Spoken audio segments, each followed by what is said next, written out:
میں اس میں صرف دو چیزیں کہنا چاہتا ہوں کل کے الیکشن پہ کہ یہ ایک پلان کیا ہوا الیکشن تھا.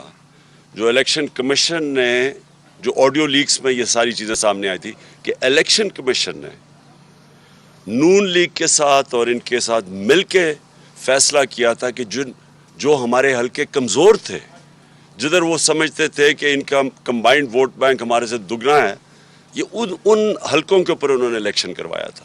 تو یہ چنے تھے, حالانکہ ہم نے تو ساروں نے ریزائن کیا ہوا ہے, تو اصولاً تو سب کو سارے حلقوں میں الیکشن ہونا چاہیے تھا, لیکن انہوں نے پلان کر کے ان حلقوں پہ کروایا جن پہ یہ سمجھتے تھے کہ ہم سب سے کمزور ہیں, اور پھر انہوں نے مل کے الیکشن لڑا.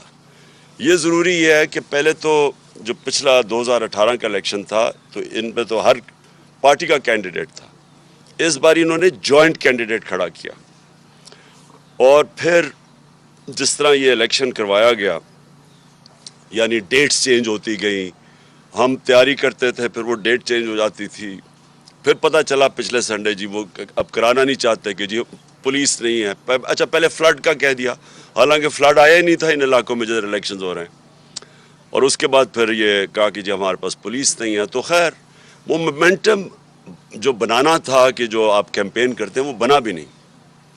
اس کے باوجود میں اس لیے اپنی قوم کا, اپنے ووٹرز کا, اپنے سپورٹرز کا, میں ان سب کا شکریہ ادا کرتا ہوں کہ جس طرح انہوں نے اس بائی الیکشنز کے اندر حصہ لیا اور ان کے کمبائنڈ کینڈیڈیٹس کو شکست دی. اور جو ایک الیکشن میرا جو ہارا ہے کراچی کا, ہمارے پاس ساری ایویڈنس ہے, پیپلز پارٹی نے کھل کے دھاندلی کی وہاں, جو پیپلز پارٹی ہمیشہ سندھ میں کرتی ہے. میں یہ بھی بتا دوں کہ سندھ کا جو الیکشن کمشنر ہے وہ سندھ گورنمنٹ کے پیرول پہ تھا. اس کے اوپر ہم نے سپریم جوڈیشل کاؤنسل میں گئے ہوئے ہیں, اور مجھے افسوس سے کہنا پڑتا ہے کہ اس کا کیس سنا نہیں جا رہا. یہ ہو ہی نہیں سکتا, یہ غیر جانبدار کیسے ہوگا کہ اگر وہ سندھ گورنمنٹ کے پیرول پہ ہے. اور ہمیں یہ پتہ ہے کہ چیف الیکشن کمشنر, وہ آڈیو لیکس میں یہ بھی آ گیا کہ یہ نون لیگ کا خاص آدمی ہے, یہ جو سکندر سلطان ہے, اور ہمیں کوئی ان کے اوپر اعتماد نہیں ہے. اور یہ جس طرح سندھ کا لوکل گورنمنٹ الیکشنز ہوئے, 15% کینڈیڈیٹس کھڑے ہی نہیں ہوئے, ان کو ڈرا دھمکا کے پولیس کا استعمال FIRs کر کے نہیں کیا. تو یہ جو ہوا ہے, میں اب ڈیمانڈ کرتا ہوں الیکشن کمشنر سے کہ آپ نے ڈسکا کا الیکشن, کیونکہ وہاں کوئی 22 پولنگ سٹیشنز کے اوپر RO نے کہا تھا کہ ٹھیک نہیں ہوا, تو آپ نے سارا 400 پولنگ سٹیشنز تھے ری الیکشن کروا دیا تھا. جو کراچی میں ہوا ہے اس کے اوپر ری الیکشن کروانا چاہیے. اب میری دوسری چیز جو اس کے اوپر میں بات کرنا چاہتا ہوں کہ دیکھیں یہ الیکشن نہیں تھا. میں بار بار پہلے بھی کہہ رہا تھا کہ یہ الیکشن, یہ ریفرینڈم ہے. ریفرینڈم کیوں ہے؟ کیونکہ ووٹرز کو پتا تھا کہ ہم نے اسمبلی میں نہیں بیٹھنا. اس سے پہلے ایک KP میں الیکشن ہوا تھا, کرم میں میرے خیال میں ہوا تھا, ملاکنڈ میں نہیں, ہنگو میں ہوا تھا. ہنگو میں الیکشن ہوا, ہمارے کینڈیڈیٹ وفات پا گئے. ادھر بھی وہ کہہ کے کینڈیڈیٹ لڑا تھا کہ میں اسمبلی میں نہیں بیٹھوں گا, اور پھر وہ جیتا ہمارا کینڈیڈیٹ. پھر اس باری ہم نے, سب کو پتا کہ ہم نے الیکشن میں نیشنل اسمبلی میں نہیں بیٹھنا, تو پتا تھا کہ ہم ان کی گلیاں سڑکیں وغیرہ نہیں ٹھیک کر سکتے. اس کے باوجود لوگوں نے جس طرح آ کے ہمیں ووٹ دیا ہے, اس سے یہ ثابت کیا ہوتا ہے کہ قوم اس وقت الیکشنز چاہ رہی ہے. قوم اس اسمبلی کو نہیں مانتی, قوم اس امپورٹڈ گورنمنٹ کو نہیں مانتی. یہ ریفرینڈم یہ ہے کہ پاکستان, یہ جو امپورٹڈ حکومت ایک سازش کے تحت ہمارے اوپر مسلط کی گئی, جو کہ باہر کے ڈکٹیشن کے اوپر چلتی ہے, جو کہ پاکستان کی خودداری, ہماری خود مختاری, اس کو کمپرومائز کر کے بیٹھی ہوئی ہے, جس کے لیڈرز 30 سال سے چوری کر رہے ہیں, ان کا پیسہ ملک سے باہر پڑا ہوا ہے, جن کے انٹرسٹ ہی پاکستان میں نہیں ہیں, جو کہ جب موقع ملتا ہے تو یہاں سے تھوڑا مسئلہ آتا ہے تو باہر بھاگ جاتے ہیں, NRO لے کے واپس آ جاتے ہیں. قوم نے ان کو ریجیکٹ کیا ہوا ہے, اور یہ بار بار سامنے آ رہا ہے. ہمارا جو پنجاب کا بائی الیکشنز ہوئے 17 جولائی کو, اس میں بھی یہ ریجیکٹ ہوئے, اور اس کے علاوہ بھی جو کراچی میں بائی الیکشن اور اس کے بعد جو ملاکنڈ میں ہوا سب میں ریجیکٹ ہوا یہ. اور جو کل ورڈکٹ ہے, جو بھی اس ملک میں قوتیں ہیں جو اس ملک کا سوچ رہی ہیں, یہ لوگ تو ملک کا نہیں سوچ رہے, کیونکہ ان کے پاس ان کا تو سٹیک, میں ریپیٹ کرتا ہوں, جن لوگوں کے اربوں ڈالر ملک سے باہر پڑے ہوں ان کو کیا فرق پڑے گا کہ پاکستان نیچے جا رہا ہے, روپیہ نیچے جا رہا ہے, معیشت نیچے جا رہی ہے, مہنگائی بڑھ رہی ہے. ان کا تو ایشو ہی نہیں ہے. ایشو تو پاکستانیوں کا ہے جو کہ یہاں جن کا جینا مرنا ہے, اور ایشو ان اداروں کا ہے جن کا سٹیک پاکستان میں ہے. تو وہ کیا یہ دیکھ نہیں رہی کہ یہ کیا ہو رہا ہے ملک کے ساتھ, کہ یہ ایک لوگ آتے ہیں اربوں اربوں روپے کی ان کی چوریاں, ان کی کرپشن کیسز. میں 3.5 سال کہتا گیا کہ یہ میرے سے ایک ہی چیز مانگ رہے ہیں, NRO, اور میں نہیں دوں گا ان کو. میں 3.5 سال کہتا گیا. پہلا دن اسمبلی میں انہوں نے جب تقریر نہیں کرنے دی, میں نے کہا کہ یہ مجھے بلیک میل کر رہے ہیں NRO کے لیے. اور مجھے افسوس سے کہنا پڑتا ہے کہ ان کے پہلے جنرل مشرف نے اس ملک کو سب سے زیادہ نقصان پہنچایا ان کو NRO دے کے. 10 سال میں پاکستان, یا ان کے جو 10 سال تھے, 4 گنا زیادہ پاکستان کا قرضہ بڑھا, ملک کو بینکرپٹ چھوڑ کے چلے گئے اور باہر بھاگ گئے. اور پھر جب ملک اٹھ رہا تھا پھر ان کو اوپر مسلط کر دیے گئے اور پھر NRO دلوایا ان کو. اور ساری قوم تماشا دیکھ رہی ہے کہ یہ یہاں صرف چھوٹا چور پکڑا جاتا ہے, یہ بڑے بڑے ڈاکوؤں کے لیے کوئی اور قانون ہے, ان کو کوئی ہمارا انصاف کا نظام نہیں پکڑ سکتا. یہ جب مشکل پڑے گی باہر بھاگ جائیں گے. اور ایسے باہر بیٹھے ہوئے ہیں بڑے بڑے محلات میں, جس طرح کہ ان کی پتہ نہیں کوئی باہر کوئی کون سی بزنسز تھی, سارا پیسہ چوری کر کے باہر لے کے گئے. تو قوم نے ریفرینڈم دے دیا ہے, قوم نے واضح بتا دیا ہے, ان لوگوں کو ریجیکٹ کر چکی ہے قوم. تو لہٰذا میں یہ آج سارے پاکستان کے اداروں کو کہنا چاہتا ہوں کہ جتنی دیر آپ ان کو بیٹھنے دیں گے, جتنی دیر یہ ہمارے اوپر مسلط رہیں گے, ہمارا ملک نیچے جا رہا ہے. ہمیں کہا جی عمران خان نے آئسولیٹ کر دیا پاکستان کو, عمران خان کی فورن پالیسی اتنی بری تھی کہ اب ہم آئسولیٹ ہو گئے ہیں. میں جب امریکہ گیا تھا, جس طرح ڈونلڈ ٹرمپ نے ہمارا استقبال کیا, جس طرح مجھے اس نے رسپیکٹ دی اور میری ڈیلیگیشن کی, سب سے پوچھ لیں. جنرل باجوہ گئے تھے تب, ان سے پوچھیں, کسی سے پوچھیں کہ کبھی کسی پاکستان کے پرائم منسٹر کو اس طرح کی عزت دی ہے.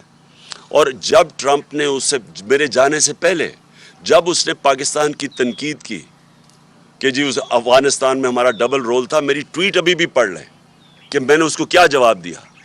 تو اس کو پتا تھا, یعنی اس کو سخت جواب بھی دیا. اس کے باوجود وہ عزت ان کے لوگوں کی کرتے ہیں جو اپنے ملک کی مفادات کی حفاظت کرتے ہیں, نیشنلسٹ ہوتے ہیں, جو اپنی ذات کے لیے نہیں. یہ تو ان کو سب کو پتہ ہے کہ ان کے پیسے باہر چوری کے پڑے ہوئے ہیں, تو ان کی تو کوئی عزت ہی نہیں کرتا. اور جو بائیڈن کے ریمارکس ہیں, مجھے یہ بتائیں کہ انہوں نے پتہ نہیں کروڑوں روپیہ ہمارا ڈالرز میں خرچ کیا, جا کے بڑے بڑے ہوٹلوں میں ٹھہر کے, وہاں جا کے ٹی وی شو کے اوپر منتیں کر رہے شہباز شریف جی ہمیں پیسے دے دو, ہمیں ضرورت ہے, ہم پیسے اپنے قرضے نہیں واپس کر سکتے. بلاول بھٹو چاروں طرف پھر رہا ہے, وہ کبھی پاکستان کبھی آتا نہیں. سندھ کا برا حال ہے, وہ ساری دنیا کے چکر لگا رہا ہے. تو کیا فائدہ ہوا اس ڈپلومیسی کا کہ جب اس نے پہلے تو ہمیں, یعنی جو ملک ان کو مخالف سمجھتے ہیں, چائنا اور رشیا, اس کے ساتھ پاکستان کو بریکٹ کر دیا. کدھر گئی آپ کی ڈپلومیسی؟ اور پھر جو خطرناک بات اس نے کی ہے, اس نے یہ کہا کہ پاکستان دنیا کی خطرناک جگہ ہے, اور اس کے ساتھ نیوکلیر پروگرام کی بات کر دی. اب یہ ایک پرانا پاکستان کے خلاف پروپیگنڈا چل رہا ہے. یہ 1980 کی دہائی میں یہ اسلامک بوم کا پروپیگنڈا چلتا تھا مغربی اخباروں میں. مجھے یاد ہے کہ یہ پوری ایک جو میں نے 5 مہینے پہلے کہا تھا کہ جب وہ ہمارے سے جو قیمت مانگیں گے ہمیں بیل آؤٹ کرنے کے لیے, وہ صرف ایک چیز رہ جائے گی پاکستان کے پاس کہ ہم ان کو وہ قیمت ادا کریں. اور وہ قیمت ادا کر دی. آج یوکرین کا حال دیکھ لیں. آج یوکرین کہہ رہے ہیں, یوکرین کے لوگ کہہ رہے ہیں کہ اگر ہمارا نیوکلیر پروگرام نہ لیتے تو آج ہمارے اوپر حملہ نہ ہوتا. تو یہ ہمارے نیشنل سیکیورٹی کا ایشو ہے. اور اسی لیے میں ابھی آؤں گا بعد میں کیوں مارچ کرنا چاہتا ہوں, میں کیوں اتنی دیر ڈیلے بھی کرتا گیا کہ شاید یہاں عقل آ جائے کسی کو کہ ان کے ہاتھوں اگر ملک رہا تو ان کو کوئی فرق, پھر سے ان کو کوئی فرق نہیں پڑنے لگا. ان کے ایسٹس باہر پڑے ہوئے ہیں, ان کے سارا ٹبر باہر بیٹھے ہوئے ہیں. فرق اس قوم کو پڑے گا. لیکن اس سے پہلے میں ایک بات کرنا چاہتا ہوں. آج ہماری میٹنگ ہوئی, ہماری سینٹرل لیڈرشپ کی جو سینئر لیڈرشپ ہے, اور ہم ساروں کو جو اعظم سواتی سے کیا گیا ہے, اس سے پہلے شہباز گل سے کیا گیا, اس کے اوپر میں نے شور, میرے اوپر خیر کنٹیمپٹ کیس بھی لگا, دہشت گردی کا کیس میرے اوپر ہو گیا. اور تب بھی میرا مسئلہ تو کسٹوڈیل ٹارچر کا تھا کہ ایک آدمی کو آپ کس قانون کے تحت آپ اس کو پکڑ کے, یا جو غلطی کی, عدالت میں قانون بنے ہوئے ہیں, آپ جا کے ان کے اوپر ایکشن لیں. کس قانون کے تحت پکڑ کے اس کو مارا, ٹارچر کیا, ننگا کیا. وہ ایک اور جمیل فاروقی, وہ بھی وہ جرنلسٹ ہیں, وہ کہتے ہیں میرے سے یہ کیا گیا. عمران ریاض کو پکڑ کے ایک چھوٹے سے کمرے میں بند کر دیا گیا. تو لیکن جو اعظم سواتی سے کیا, میں آج اپنی قوم کے سامنے یہ چیز اس لیے رکھنا چاہتا ہوں کہ ایک پاکستانی ہوتے ہوئے, اب میں یہ نہیں کہہ رہا کہ میں کسی پارٹی کا ہیڈ ہوں, پاکستانی ہوتے ہوئے یہ مجھے اتنی شرم آئی ہے کہ ہم اپنے لوگوں کو اس طرح ٹریٹ کر سکتے ہیں, کہ ہم ان کو اس طرح ذلیل کر سکتے ہیں. یہ ذرا سنیں اب, میں ساری جو اعظم سواتی سے کیا ہے. 3 بجے صبح اس کے گھر کے, اچھا ٹویٹ تھی اس کی, بھئی اگر اس کی ٹویٹ تھی اور اس نے جذبات میں آ کے کوئی بات کہہ دی ہے تو اس کے لیے قانون بنے ہوئے ہیں. یہ کیا لکھا ہوا ہے کہ یہ ہونا چاہیے تھا کہ 3 بجے اس کے گھر اس کے لوگ آئے, یہ ایف آئی اے کے, اس کے بچوں کے, اس کے پوتے اور پوتی کے سامنے, 4 سال کی اور 8 سال کی, ان کے سامنے اس کو مارنا شروع کیا. ایک 75 سال کے آدمی کو اس کو مارا, نوکروں کے سامنے, گھر میں چیزیں توڑی, اور اس کے بعد اس کو پولیس اسٹیشن لے کے گئے. پولیس اسٹیشن سے ایجنسیز کے ہاتھ میں پکڑا دیا. یہ کس قانون کے تحت پکڑا ہے؟ یہ کون سا پاکستان کا آئین اجازت دیتا ہے کہ آپ پکڑ کے ان کو, ایک آدمی کو ایجنسیز کے ہاتھ میں پکڑا دیں؟ اور ایجنسیز نے مزید اس کے اوپر تشدد کیا. ادھر جا کے انہوں نے اس کو ننگا کیا, ٹارچر کیا, سیکشلی ٹارچر کیا. اس نے عدالت میں آ کے بتایا کہ اسے کیا کیا. 75 سال کے آدمی سے, ملک کا سینیٹر, کتنا بڑا جرم تھا کہ جو اس سے یہ کیا گیا. ساری دنیا کے اندر یہ خبر گئی. یہ سارے باہر کے واشنگٹن پوسٹ جیسے بڑے بڑے اخباروں میں یہ خبر گئی. اور خبر کیا گئی کہ پاکستان کے سینیٹر کے اوپر تشدد کیا, اس کو پکڑ کے جیل میں ڈالا. کیوں؟ کیونکہ اس نے آرمی چیف کی تنقید کر دی. آپ دنیا جمہوریت کے اندر یہ کوئی آرمی چیف کی تنقید کرنے پہ یہ ہوتا ہے کیا؟ یہ سزا ملتی ہے؟ سو دنیا کے اندر یہ شوق ہے, لوگ حیرت میں ہیں کہ یہ کیا ہوا ہے. سارے باہر کے اخباروں, میں نے پوری کٹنگ ہے جو باہر کے اخباروں کے اندر یہ چیزیں پبلش ہوئی ہیں, یہ ساری جگہ یہ خبر پبلش ہوئی ہے. اس سے سب سے بڑی بدنامی پاکستان اور اس کی جمہوریت کی, کہ کسی جمہوریت میں تصور نہیں کوئی کر سکتا. اس کے بعد پاکستانی فوج کی اور پاکستان کے آرمی چیف کی, یہ ان کی بدنامی ہوئی کہ یہ اس کا مطلب کہ فوج آؤٹ آف کنٹرول ہے, فوج آرمی چیف, یہ اس کا مطلب کہ کوئی قانون کے اوپر ہے, وہ کچھ بھی کر سکتے ہیں ملک میں. کیا پاکستان بنانا ریپبلک ہے؟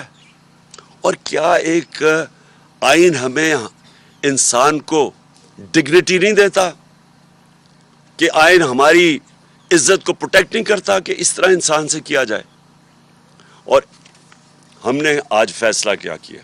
ہم نے یہ فیصلہ کیا, سب سے پہلے تو میں سپریم کورٹ سے, جن کا کام ہے انسانوں کے فنڈامنٹل رائٹس کی حفاظت کرنا, میں ان سے کہتا ہوں کہ پہلے تو آپ کو جب وہ شہباز گل بتا رہا تھا اور پھر وہ جمیل فاروقی بتا رہا تھا کہ ان کو ننگا کیا گیا, ان کے اوپر آپ کو ایکشن نہیں لینا چاہیے تھا؟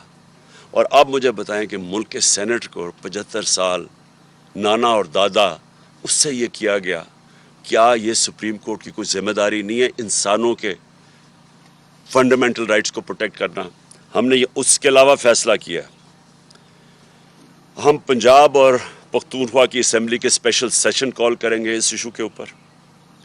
دوسرا، ہمارے سینیٹرز سپریم کورٹ میں پٹیشن فائل کریں گے۔ تیسرا، ہم انٹرنیشنل آرگنائزیشنز کو اپروچ کریں گے اب، جس کے اندر نمبر 1 ہیومن رائٹ کمیٹی جو جنیوا میں آن ٹارچر ہے، اس کی ICCPR جو ان کی ہے اس کے مطابق اس کے اوپر ہم ان کے اوپر پورا لکھیں گے کہ اس سے کیا ہوا ہے۔ یونائٹڈ نیشنز کا جو اسپیشل ریپورٹر ہے ٹارچر کے اوپر، اس کے پاس ہم بھیج رہے ہیں یہ۔ یورپین یونین کے ہیومن رائٹس کا جو اسپیشل ریپرزینٹیٹیو ہے ان کے پاس ہم یہ بھیج رہے ہیں ساری ڈیٹیلز۔ اور انٹرنیشنل پارلیمنٹری یونین بھی ہے پارلیمنٹیرینز کی، ان کے پاس بھی ہم یہ سارا بھیج رہے ہیں۔ اور مجھے بڑے افسوس سے کہنا پڑتا ہے کہ جو سینٹ کا چیئرمین ہے، مجھے افسوس سے کہنا پڑتا ہے کہ اس نے پروڈکشن آرڈر نہیں کیے۔ کس کے ڈر سے؟ کیا سینٹ کے چیئرمین کی یہ ذمہ داری نہیں تھی کہ اعظم سواتی کے پروڈکشن آرڈر دیتے؟ کس سے ڈرے ہوئے تھے وہ؟ اور میں آخر میں، جو آدمی ذمہ دار ہے اس کا، مجھے پتہ ہے کہ جب سے ایک آدمی کی پوسٹنگ ہوئی ہے اسلام آباد میں اس طرح کی چیزیں ہونی شروع ہو گئی ہیں۔ یہ جو سارے تشدد کے کیس ہیں جب سے وہ یہاں آیا تب سے ہوا ہے، اس کے خلاف ایکشن لینا چاہیے۔ یہ آدمی نے ملک کی بدنامی کر رہا ہے، یہ آدمی اس ملک کے آئین توڑ رہا ہے، اور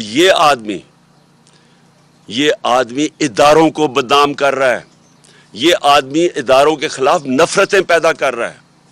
اور اس نے اگر آرمی چیف کو خوش کرنے کی کوشش کی ہے، اور مجھے پورا یقین ہے یہ آرمی چیف کو نہیں پتا ہوگا کہ یہ جو ہوا ہے، اس نے نقصان پہنچایا ہے۔ اور میں آج ڈیمانڈ کرتا ہوں کہ اس کے اوپر ایکشن لیا جائے، کیونکہ جب سے یہ آیا ہے، کبھی کسی کو سوشل میڈیا کے لوگوں کو پکڑ کے دھمکیاں دے کو اٹھا کے لے جاتے ہیں، جو عمران ریاض سے ہوا، جو یہ ارشد شریف سے ہوا، جرنلسٹ کے پیچھے پڑے ہوئے ہیں۔ اور ہمارے یہ جو 2 کیسز ہوئے ہیں، ایک پروفیسر تھا جو شہباز گل، وہ کوئی دہشت گرد نہیں تھا، کوئی کرمنل نہیں تھا، وہ ایک پروفیسر تھا، اس سے یہ کیا، اس سے پکڑ کے جو اس کے حالات جو دیکھے، اور اب ایک سینیٹر سے یہ کیا۔ اس کے اوپر فوری طور پہ میں ڈیمانڈ کرتا ہوں ایکشن لیں، کیونکہ یہ بدنام کر رہا ہے، یہ ملک کو نقصان پہنچا رہا ہے یہ انسان، اور اس سے فائدہ کچھ نہیں ہو رہا۔ یہ نہ سمجھے کہ اس سے کوئی اداروں کی عزت کرے گا، اس سے اداروں کے خلاف نفرت بڑھ رہی ہے۔ اب آخر میں لانگ مارچ کے اوپر آتا ہوں۔ دیکھیں، میں نے پوری انتظار، یعنی 25 مئی کے بعد، 25 مئی میں ہم نے کوشش کی کہ پرامن ایک پریشر ڈالے جائیں، جو کہ گورنمنٹ کا، جو اپوزیشن پولیٹیکل پارٹیز کا کام ہے، کہ ہم آئین کے اندر رہتے ہوئے ایک پریشر ڈالیں کہ ایک ایسا سیٹ اپ لے آئے ہیں جو کہ ساری نظر آ رہا تھا کہ پبلک اس کو ایکسیپٹ ہی نہیں کر رہی۔ کبھی پاکستان میں خود اس طرح پبلک نکلی نہیں، کبھی ایسے نہیں ہوا۔ تو جب پبلک نہیں ایکسیپٹ کر رہی، اور انہوں نے وہاں سندھ ہاؤس میں منڈی لگی ہوئی ہے کہ آپ نے قیمتیں لگا کے لوگوں کے ضمیر خرید کے لوٹے بنا کے تو آپ نے اسمبلی کرائی ہے، اور پھر واضح اب تو سب کو پتہ چل گیا نا سائفر کا، کیونکہ میں ان کا شکریہ ادا کرنا چاہتا ہوں ان کا یہ جو آڈیو لیکس میں، کہ اب ساروں کو پتہ چل گیا۔ پہلے تو کہتے تھے سائفر ہے ہی نہیں، اب سب کو پتہ چل گیا کہ سائفر ہے۔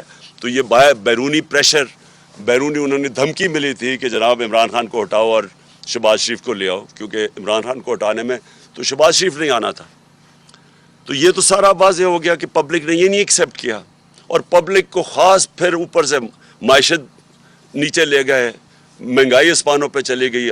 مہنگائی کم کرنے آئے تھے، 50 سال میں سب سے زیادہ مہنگائی ہے آج پاکستان میں۔ تو انڈسٹری بند ہو رہی ہے، ایکسپورٹس نیچے جا رہی ہیں, ریمیٹنسز نیچے جا رہی ہیں, اور صرف ایک ہی اب سلوشن ہے کہ اس طرح ان کو کوئی قرضے دے دے یا قرضے معاف کروا دے. دیکھیں, اس ملک کی ضرورت صرف ایک اس وقت ہے, صاف اور شفاف الیکشن. یہ ملک جس طرف یہ لے کے جا رہے ہیں تیزی سے نیچے, یہ صرف اب ایک طرح ہی نکل سکتا ہے, صاف اور شفاف الیکشن جو پولیٹیکل سٹیبلٹی لے کے آئے. جب تک سیاسی استحکامات نہیں ہوگی, استحکام نہیں آئے گا سیاسی طور پہ, معیشت نہیں ٹھیک ہونے لگی, کیونکہ معیشت تو نیچے جا رہی ہے. وہ دار کو لے کے آئے ہیں جو کہ خود ایک بہت بڑا مجرم ہے, جس نے سٹیٹمنٹ دی ہوئی ہے منی لانڈرنگ کی, کہ میں جو 2000 کے اندر اس نے میجسٹریٹ کے سامنے سٹیٹمنٹ دیا, وہ جو حدیبہ پیپر مل کا کیس تھا, کہ میں شریف خاندان کے لیے منی لانڈرنگ کرتا تھا. فلم بنی ہوئی ہے اس کے اوپر بی بی سی کی, کہ کیسے وہ قاضی فیملی لنڈن میں بیٹھی تھی, یہاں سے پیسے بھجواتا تھا, پھر ان کو لانڈر کر کے پاکستان لے کے آتا تھا. یہ ملک کو نہیں سنبھال سکتا ہے, ان کے پاس اب کوئی راستہ نہیں ہے. صرف مسئلہ اب یہ ہے کہ ڈرے ہوئے ہیں الیکشن سے اپنے, کیونکہ الیکشن سے ڈرے ہوئے ہیں. رزلٹ آپ کے سامنے ہے, ساروں نے مل کے بھی الیکشن لڑ گیا, اس کے باوجود یہ نہیں جیت سکتے. تو کیونکہ الیکشن سے ڈرے ہوئے ہیں, یہ ملک کو تباہی کی طرف دھکیلتے جائیں گے, الیکشن نہیں کروائیں گے. اس لیے اس وقت میں ان کو آج پھر وقت دے رہا ہوں. یہ میری مارچ اکتوبر سے آگے نہیں جانے لگی, یہ اب سے لے کے اکتوبر میں کسی ٹائم اناؤنس کروں گا. میں ان کو ٹائم دے رہا ہوں کہ ابھی بھی آپ کے پاس وقت ہے, ملک کی خاطر اپنے آپ کو بچاتے بچاتے ملک کو تباہ نہ کریں. اور میں ابھی بھی کہتا ہوں کہ یہ ہے ٹائم آپ کے لیے الیکشن اناؤنس کرنے کا. اگر آپ نہیں کریں گے, یہ میں مارچ کروں گا, اور مارچ کی میری تقریباً تیاری مکمل ہے. اور میں آج اپنی قوم کے سامنے انشاءاللہ ایمان تو اللہ پہ ہے میرا, کامیابی تو وہ دیتا ہے, پاکستان کی تاریخ میں اس طرح پبلک نہیں نکلے گی جو اس مارچ پہ نکلے گی. میں ٹائم دے رہا ہوں, آپ کے پاس ہے, چند دن ہیں, اور اس کے بعد میں یہ اناؤنس کر دوں گا.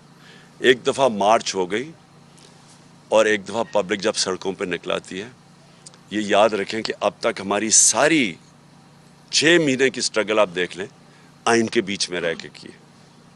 ہم نے جلسے کیے ہیں, پبلک دکھا دیا کہ پبلک کدھر کھڑی ہے.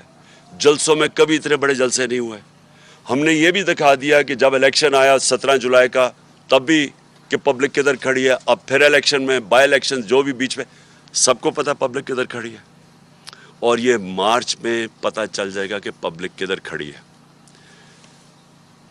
ایک چیز آخری میں میری بات, کہ دیکھیں سری لنکا میں کیا ہوا. سری لنکا میں پبلک جب خود آ جاتی ہے سڑکوں کے اوپر, اور وہ صرف 2.5 کروڑ لوگوں کا ملک ہے, یہاں ہے 22 کروڑ لوگوں کا ملک, اور یہاں ایک دفعہ پبلک سڑکوں پہ آ گئی, یہاں کوئی کسی کے پاس طریقہ نہیں ہے کہ اس کے بعد کیوس کو کون روکے گا. اور ابھی تک سڑکوں پہ کیوں نہیں آئی؟ جو انہوں نے خاص طور پہ یہ جو 5 مہینے میں انہوں نے جو مہنگائی کی ہے 50 سال میں سب سے زیادہ, جو بجلی کے بل, ساری چیزیں جو مہنگی ہوئی ہیں اور انڈسٹری بند ہو رہی, اس لیے سڑکوں پہ نہیں آئی, کیونکہ ایک پولیٹیکل پارٹی ان کو منظم طریقے سے احتجاج میں لے کے جاتی ہے اور واپس لے آتی ہے. لیکن ایک دفعہ جب ہم مارچ اناؤنس کر دیں گے اور اس وقت پبلک سڑکوں پہ اوپر آ جائے گی, تو یہ پھر یہ یاد رکھنا کہ وہ اور جس طرح کی پبلک نکلے گی, وہ پھر اس کا کوئی گارنٹی نہیں کر سکتا کہ جب اتنی پبلک اور جتنی تعداد میں انشاءاللہ پبلک نکلے گی تو اس کا پھر کیا نتیجہ آئے گا. تو میں اس لیے آخر میں جو ہر کوئی جو پاکستان میں اس کے اوپر کچھ کر سکتا ہے, وہ ان ساروں کو اور ان پولیٹیکل پارٹیز کو بھی کہنا چاہتا ہوں کہ دیکھیں آپ کے پاس ٹائم اب زیادہ نہیں ہے. ہم یہ اکتوبر کے آگے نہیں جانے لگے, ہم نے فیصلہ کر چکے ہیں. ہماری تیاری جس طرح میں نے کہا تقریباً مکمل ہے, اور میں یہ کسی وقت بھی چند دنوں کے بعد میں یہ اناؤنس کر دوں گا. ہر پریس کانفرنس میں ہم سوال کرتے ہیں کہ مذاکرات ہو رہے ہیں کیا تحریک انصاف کے کسی مذاکرات, کنفیوژن ہے خان صاحب, ابھی تک واضح طور پہ نہیں کہا جا رہا کیا واقعی کسی لیول پہ مذاکرات تحریک انصاف کے ہو رہے ہیں. خان صاحب اسی کے ساتھ ایک یہ جوڑ لیں کہ آج سینئر صحافی ان کا بھی آپ صبح میں سن رہا تھا, انہوں نے یہ انکشاف کیا کہ کل کے نتائج کے بعد کوئی 4 سینئر ترین جنرل جو ہیں وہ آپ سے ملے ہیں. تو اس کی ذرا وضاحت کر دیں کہ کیا واقعی یہ درست ہے؟ اور جو ٹکا ثانی نے سوال کیا کہ مذاکرات اگر ہو رہے ہیں تو کس لیے؟ دیکھیں مذاکرات کیا میں کہوں کہ ہو بھی رہے ہیں نہیں بھی ہو رہا ہے، یعنی ان کے اندر ابھی تک کوئی جو بھی تھوڑی ہماری بیک چینلز پہ ہوا ہے کوئی اس طرح کی کلیئرٹی نہیں ہے ابھی تک. وہ کلیئرٹی مجھے پتہ کیوں نہیں ہے، کیونکہ وہ نواز شریف ڈرا ہوا ہے الیکشن سے. وہ جب تک نہیں فیصلہ کرے گا الیکشن نہیں ہوگا. اب اس کو خوف آیا ہوا ہے کہ اگر یہ ساری پارٹیز نے مل کے بھی اور پھر بھی نہیں جیت سکیں تو ان کو خوف آیا ہوا ہے کہ الیکشن اگر ہوں گے تو وہ ہار جائے گا. اور وہ ڈرا یہ ہوا ہے کہ اگر اور وہ چاہتا یہ ہے کہ یہ کھینچتے جائیں اس کو بشک ملک کا بیڑا غرق ہو جائے، کیونکہ پیسہ اس کو تو فرق ہی نہیں پڑتا ملک کا بیڑا غرق ہو. تو لیکن وہ یہ چاہتا ہے کہ اگر شاید یہ لمبا چلتا جائے تو یہ جو ویو ہے تحریک انصاف کا یہ نیچے آنا شروع ہو جائے گا. اور میں یہ سن رہا ہوں پچھلے 6 مہینے سے کہ جی اب گرمی آئے گی تو کم ہو جائے گا، اب روزے ہوں گے تو ویو کم ہو جائے گا. پھر کسی نے کہا جی اب یہ تو ویو تو بڑھتا جا رہا ہے. تو لیکن وہ ڈرا ہوا ہے کہ وہ چاہتا ہے کہ تھوڑا ٹائم لمبا ہو، 10 مہینے 1 سال ہو جائے تاکہ ویو کم ہو تب الیکشن کروائے. اور تب تک ملک کو جو نقصان ہوتا ہے اس کا فکر ہی نہیں، کیونکہ وہ تو باہر بیٹھا ہوا ہے. عمر سے ایک سیکنڈ ذرا عمر سے کر لیں سر، اس کی پرسوں شادی جی ہوئی ہے ہاں اس لیے امپورٹنٹ ہے اس کی. جی عمر بتائیے گا ابھی جو کل ضمنی انتخاب ہوا اس میں جو ووٹوں کا تناسب ہوا، آپ کے ووٹوں میں اضافہ ہوا. پہلی بار لوگ یہ بات کر رہے ہیں کہ جو جلسوں کا موب ہے وہ ووٹرز میں کنورٹ ہوا ہے. سر ایک تو یہ بتائیے گا کہ ابھی جو آپ دیکھ رہے ہیں اگر انتخابات ہوتے ہیں تو کیا آپ کی پارٹی جو آپ نے ٹکٹیں تقسیم کرنی ہے آپ کی وہ پلاننگ بھی آپ نے کی ہوئی ہے کہ اس حساب سے آپ جو ٹکٹ تقسیم کریں گے اس میں، کیونکہ لوگوں نے آپ کو ووٹ زیادہ دیا لیکن دوسرے اگر کینڈیڈیٹ ملتان کی بات کریں تو وہاں پر آپ کی جو پارٹی ہے وہ ہاری ہے. تو کیا آپ کو لگتا ہے کہ اس میں جو موروثی سیاست کا ایک عنصر تھا وہ آپ کی پی ٹی آئی کے لوگوں نے اس کو قبول نہیں کیا؟ ایک تو سر یہ بتا دیں، اور ساتھ سر ایک ساتھ یہ چھوٹا سا کوشچن یہ بھی ہے کہ جو آپ کا 25 کا جو لانگ مارچ تھا اس میں اور جو آپ اناؤنس کریں گے اس میں سر فرق کیا ہوگا؟ دیکھیں پاکستان بدل گیا، اور یہ جو وہ نواز شریف اور یہ زرداری 90 کی سیاست کر رہے ہیں ان کو پتہ نہیں ہے کہ ملک چینج ہو گیا، اور ملک بڑی تیزی سے چینج ہوا ہے جس کے اندر سوشل میڈیا کا بہت بڑا رول ہے. کیونکہ جو سیاسی شعور اب آیا ہے وہ کبھی پہلے تھا ہی نہیں. اوپر سے سوشل میڈیا ایک نئی قسم کی ڈیموکریسی ہے کہ جس کے پاس فون ہے اس کی آواز ہے، یہ کبھی پہلے تھا ہی نہیں. تو جو پرانے زمانے میں رہ رہے ہیں نا یہ جو نواز اور زرداری ان کا ٹائم ختم ہو گیا. میں یہ آپ کو بتا رہا ہوں کہ یہ اب جو بھی کر لیں یہ نہیں جیت سکتے، انہوں نے اب ہارنا ہے. جہاں تک آپ نے کہا نا کہ 25 اور اب میں کیا فرق ہے، فرق یہ ہے کہ 25 میں ہم نے ایک پرامن احتجاج کی کال دی اور ہمیں کوئی اندازہ نہیں تھا کہ اس طرح کی شیلنگ ہوگی. لوگوں کو اٹھائے 2 دن پہلے گھروں میں گھس کے جو انہوں نے تشدد کیا گھروں کے اوپر، عورتیں تھیں وہاں، یعنی میں نے تو کبھی پاکستان میں ایسا نہیں دیکھا. اس باری جو ہماری تیاری ہے وہ یہ جو بھی کریں گے یہ فیل ہو جائیں گے، کیونکہ وہ تیاری اب ایسی ہے کہ ہم نے پورا، مجھے پتہ ہے کہ رانا ثناء اللہ جیسے مجرم کا ذہن تو کسی بیوقوف کو بھی پتہ ہے کہ وہ اس میں عقل تو ہے ہی کوئی نہیں. وہ ڈنڈا مارو جی، یہ مارو یہ مارو، اور میں نے جو ڈرون کر دیا تو وہ اوپر سے یہ کر دیں گے. اس بیوقوف کو یہ نہیں پتا کہ اس کو موقع ہی نہیں مل رہا یہ چیزیں کرنے کا جو میں کر رہا ہوں. اب مائک لے لیں سر، مائک میں کوشچن سر، مائک لے لیں، مائک ستار صاحب کر لیں. جی بولو. خان صاحب یہ فرمائیے گا کہ آپ کا جو احتجاج ہے اور آپ کے احتجاج اور گورنمنٹ جو ہے وہ مذاکرات نہیں کرتی تو آپ بھی مارچ کرتے ہیں، تو اس تناؤ کی وجہ سے کہیں ایسا تو نہیں کہ جمہوریت کی جو ہے بساط وہ لپٹنے کے چانسز ہیں؟ اور دوسرا یہ کہ جو سرکاری افسران اعلی کار بن کے جرنلسٹوں کو، پولیٹیشنز کو وہ سکرو کر رہے ہیں، کیا ان کی وہ لسٹیں آپ بنا رہے ہیں کہ نہیں؟ Thank you. دیکھیں میں آپ کو ایک بات بتاؤں کہ جو اس دور کے اندر یہ 6 مہینے کے اندر جس طرح کی فیشزم ہوئی ہے، جس طرح کا ظلم کیا گیا ہے، جس طرح کی سختی کی گئی ہے، یعنی جس طرح کی جمہوریت کا قتل ہوا ہے، میں آپ کو یقین، حالانکہ مشرف کے دور میں نے کوئی دن جیل میں گزارے تھے، لیکن میں آپ کو یقین دلاؤں کہ مشرف، کیونکہ میں تو اپوزیشن میں تھا،